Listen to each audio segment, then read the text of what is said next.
Alors nous attaquons la mythique Carretera Austral, la route la plus au sud du Chili, qui a été finie de construire il y a à peine 10 ans. Et qui dit Carretera Austral dit malheureusement vent, et on n'est pas déçus.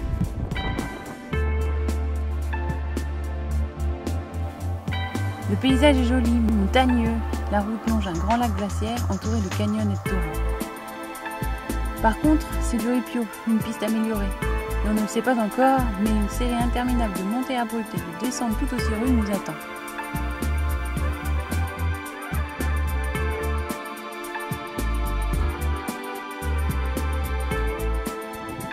Ici on rigole pas avec les panneaux, et on rigole pas avec les dénivelés non plus.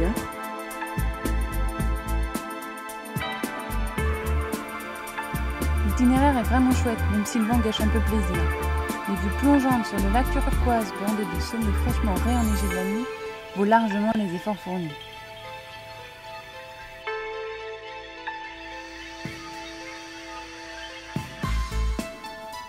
La route suit exactement les courbes à flanc de montagne. Ils n'ont pas pris la peine d'adoucir les reliefs. De vraies montagnes russes. On force comme des brutes dans les montées, on est parfois obligé de pousser, le vélo dérape sur les cailloux, on a chaud dans les montées, froid dans les descentes. Tous nos muscles travaillent, cuisses, mollets, abdos, bras. De belles descentes nous amènent au bord du lac. Et une fois en bas, il faut remonter et recommencer. Mais on ne se laisse pas abattre.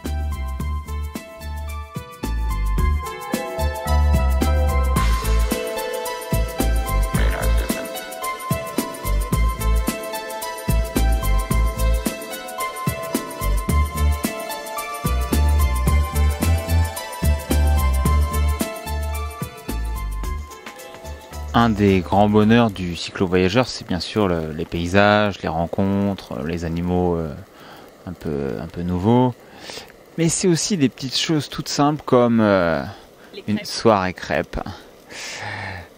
Même au réchaud à essence, on peut se faire des petites crêpes qui sont trop bonnes.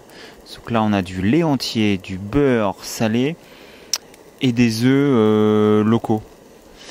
Ensuite, on a pour agrémenter du dulce de leche, de la confiture de lait, une petite confiture d'abricot, confiture de prunes, du petit citron et bien sûr du sucre.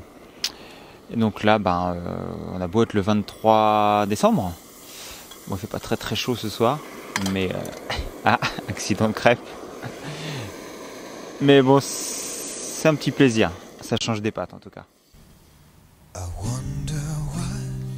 La poésie est aussi au rendez-vous. Des petits moments magiques, comme ces beaux chevaux tout musclés qui partent en galopant, crinière au vent.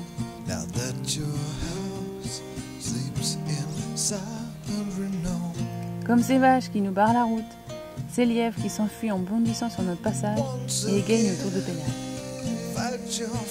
Le relief devient un peu plus clément après quelques jours, mais la pluie et le froid font leur apparition. Décidément, la Patagonie, c'est une bonne tourpeau. That shape this sound.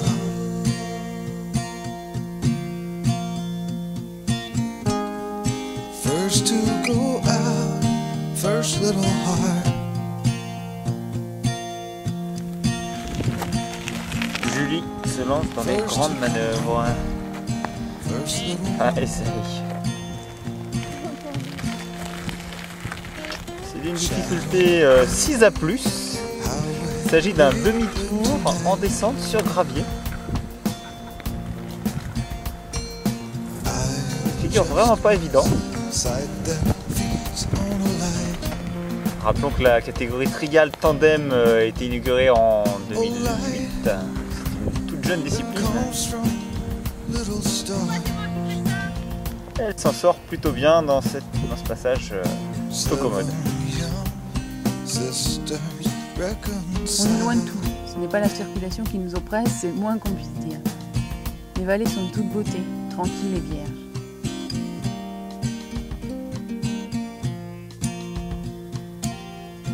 C'est très agréable d'être à la fin du printemps. Il y a des petits partout, des agneaux, des chevreaux, des poulains, des boucs, des canetons.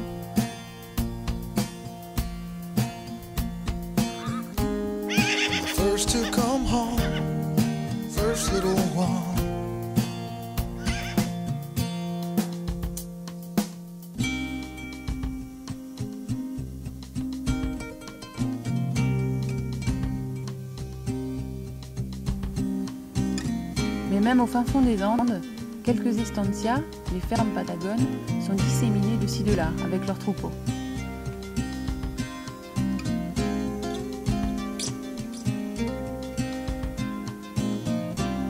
Nous croisons des gauchos, les cow-boys locaux, qui veillent sur leurs troupeaux accompagnés de leurs chiens.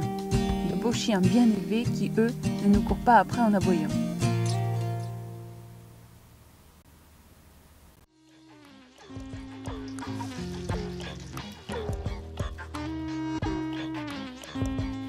La route est entrecoupée de fjords. Seul le ferry permet de continuer. Il nous reste une journée pour atteindre la fin de la route à Villa O'Higgins, sous peine de rater le dernier bateau. Mais 100 km de ripio sont de trop pour notre tandem superchargé. Alors Daniel, un gars forcément sympa, nous prend en stop sur 50 km. La journée est belle et on finit par une bonne pizza sur un trottoir de cette ville du bout du monde. Au bout de la carretera australe, seuls les vélos et les piétons peuvent continuer pour traverser la frontière et rejoindre l'Argentine. On baptisera cette journée la traversée des Rangers. 15 km de mauvaise piste côté chilien et 7 km de chemin de rando côté argentin. Autant dire qu'avec un tandem chargé, ce n'est pas vraiment une partie de plaisir. On pousse, on peine dans les cailloux, d'énormes cailloux et un dénivelé de fou. On roule sur à peine un quart du trajet, sous le regard du Fitzroy, ce fameux pic mythique des Alpes. On attaque les 7 derniers kilomètres à 18h, et le pire nous attend, on le sait. Le chemin se rétrécit, plusieurs troncs d'arbres barrent la route, on doit franchir de nombreux ruisseaux, avec ou sans poux, plutôt sans d'ailleurs.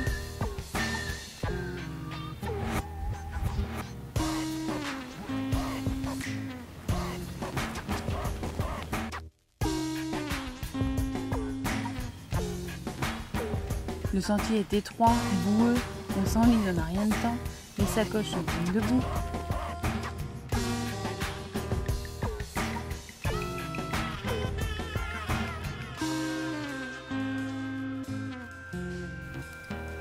Au programme de cet entraînement militaire, branches, souches, troncs, racines, marécages, montées abruptes, descentes glissantes, virages serrés, rochers, ponts de bois branlants faits avec des branches, et j'en passe. On enlève les sacoches, on enlève l'armor, on les remet, on les enlève, on fait des allers-retours, et en plus les moustiques nous attaquent. On fera les 7 km en 6 heures, alors qu'il faut à peine 2 heures à pied.